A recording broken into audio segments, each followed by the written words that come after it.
everyone. Hey there guys, Unofficial MCU here. Hope you're doing well, and in this video we're going to be talking about Jonathan Majors and his whole role with playing Kang and being the big bad villain here of the MCU, or at least the new big bad villain here of the MCU. What influences his overall villain and his villain performance? We're gonna go ahead, we're gonna hop right on into it. That's what we're going to be talking about in this video, taking a read from the Direct's article. I'm gonna have their full article linked in the description down below for you guys to check out there, as well as a read. Ant-Man and the Wasp: Quantumania will feature Jonathan Majors as the MCU's new menacing villain, Kang the Conqueror, and a new interview has shed some light on how the Marvel newcomer used past villains like Ultron and Loki as inspirations for his overall villain performance. Jonathan Majors has been at the forefront of Ant-Man 3's promotional drive through various interviews, especially after the thrilling first footage of Thanos' bigger and more dangerous successor in the movie's trailer. Aside from being the main adversary in the Paul Rudd-led threequel, Kang the Conqueror will also set to be the primary enemy of Earth's mightiest heroes in Avengers: the Kang Dynasty, kind of becoming a larger, bigger kind of big bad villain there. Marvel Studios president Kevin Feige even revealed that Kang is the MCU's character who is shouldering phase 4, 5, and 6, with him saying that there was nobody's shoulders I'd rather be putting the multiverse saga on than his. That's into the regards of both Kang as a character and Jonathan Majors as an actor. The high praise, it didn't stop there, as Ant-Man's 3 director Peyton Reed hyped up Majors' energy and presence there in the overall movie, as well as the third installment is going to raise the movie to new levels of excellence. Now, Jonathan Majors has given new comments about his upcoming portrayal of the time-traveling villain on the big screen. Recently speaking with Sign Pop, Kang the Conqueror actor Jonathan Majors talked about his preparation to play the new villain in the MCU. When asked about his inspirations to portray Kang, Majors confirmed that he looked up and at and studied the past 3 Avenger villains, namely Loki, Ultron, and Thanos, saying that in full quote, "It's funny because I did go through and I did look at Ultron, I looked at Loki, I looked at Thanos,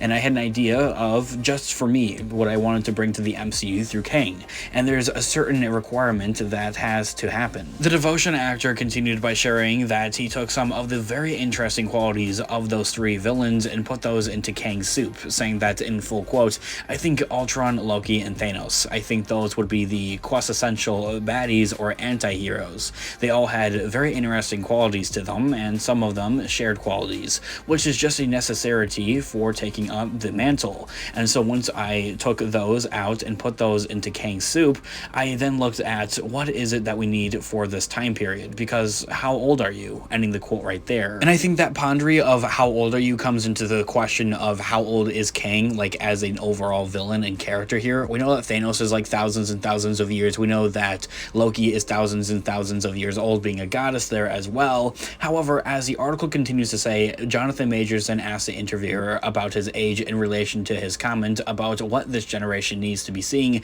in a big bad like Kang. So I guess also into reference of that there as well, the time period that we are living in, the people that are going to be watching this type of stuff. After asking the interviewer how old they are, they responded with that, "I'm 35. Jonathan Majors continued by saying that, "Yeah, I'm 33 years old, right? So our generation, what we represent, what is a big bad to us, what our children are going to see, what are our parents going to see, what is it that our leaders are going to see, what is it that our zeitgeist, quote unquote, needs, what are we conjuring up?" That's in the unconscious of our time now.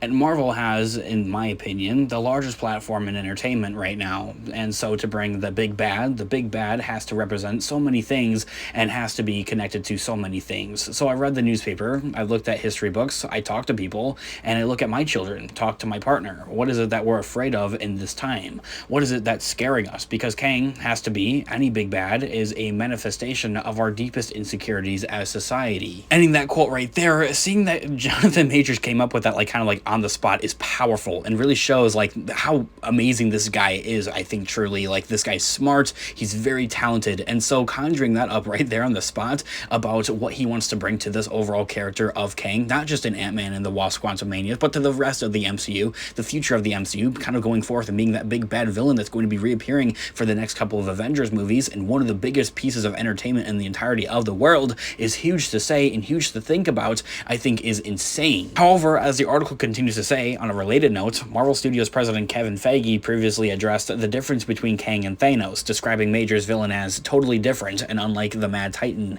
Kang is many different characters. Kevin Feige saying that in full quote, what I love is that he's totally different than Thanos, that he's completely different. And it's not just how about is there a bigger purple guy with a helmet. That's not, you know, that's not what Kang is. Kang is a very different type of villain, and the fact that he has many different characters is what's most exciting and most differentiates him, ending the quote right there. That has to be in direct like correlation from right there, like saying that there's going to be many different variants of Kang that we're going to be seeing throughout the MCU here as well. I think is a huge understatement, a huge thing that we really haven't really, I think, pondered all that much and seen all that much either with the MCU, especially with him only firstly just being introduced in the Loki show that came out last year on Disney Plus, and now seeing him kind of continue on here and going forward into the Ant-Man and the Quantumania there as well. I want to know your thoughts and opinions in the comment section down below. I'd obviously love to hear what you guys all think here about what are you looking forward to seeing with Kang and the character here overall in the future of the MCU, the many different variants there as well, what those are going to represent. I think is a huge thing that I'm really looking forward to seeing here with the Avengers, the Kang Dynasty, and also in Quantumania there as well. Comment all of your thoughts and opinions in the comment section down below. Of course, this has been Unofficial MCU. Thanks so much for watching today's video. I'll catch you guys in the next one. Have a great one, guys. Peace out.